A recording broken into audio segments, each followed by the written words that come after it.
Mr. Robinson? Yes. I didn't have time to You have to give us your name. Oh, I'm sorry. My name is Mark Robinson. I live at 4015 Sassafras Court. That's right here in Greensboro. I've lived in Greensboro all my life. I didn't have time to write a fancy speech. I didn't have time to, I didn't have the resource of an English teacher to sit down and write a speech with at school today and be, brought over here or practice or anything. What I really came down here for is this.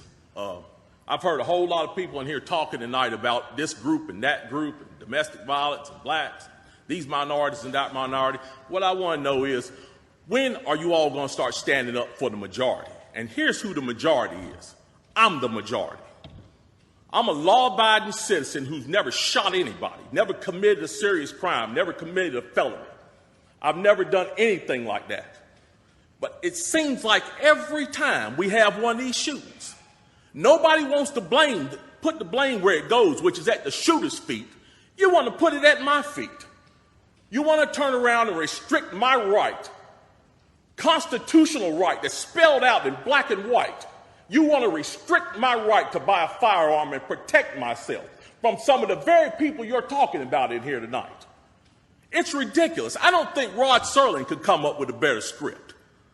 It does not make any sense. The law-abiding citizens of this community and many communities around this country, we're the first ones taxed and the last ones considered and the first ones punished when things like this happens, because our rights are the ones that are being taken away. That's the reason why I came down here today. Gun show or no gun show, NRA or no NRA. I'm here to stand up for the law-abiding citizens of this community, because I'm going to tell you that what's going to happen. You can take the guns away from us all you want to. You all write a law, I follow the law, I'll bring my guns down here, I'll turn them in. But here's what's going to happen. The Crips and the Bloods on the other side of town, they're not going to turn their guns in. They're going to hold on to them. And what's going to happen when you have to send the police down there to go take them? The police can barely enforce the law as it is. As what I see, we demonize the police, criminalize and vilify the police, and we make the criminals into victims. And we're talking about restricting guns? How are you going to do that? How are you going to do that when the police department's already hamstrung? You're not going to be able to go down here and take these guns from these criminals. So the criminals are going to hold on to their guns. They're still going to have them. They're still going to break in my house, and they're still going to shoot me with them. And guess who's going to be the one that suffers? It's going to be me. Well, I'm here to tell you tonight, it is not going to happen without a fight. And when I say fight, I don't mean shots fired. I don't mean fist thrown. I mean I'm going to come down here to this city council and raise hell just like these loonies from the left do until you listen to the majority of the people in this city. And I am the majority.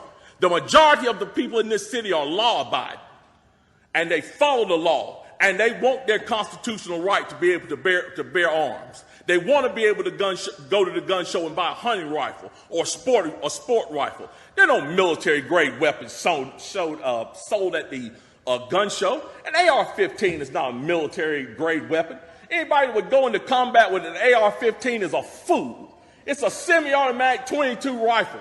You'd be killed in 15 minutes in combat with that thing.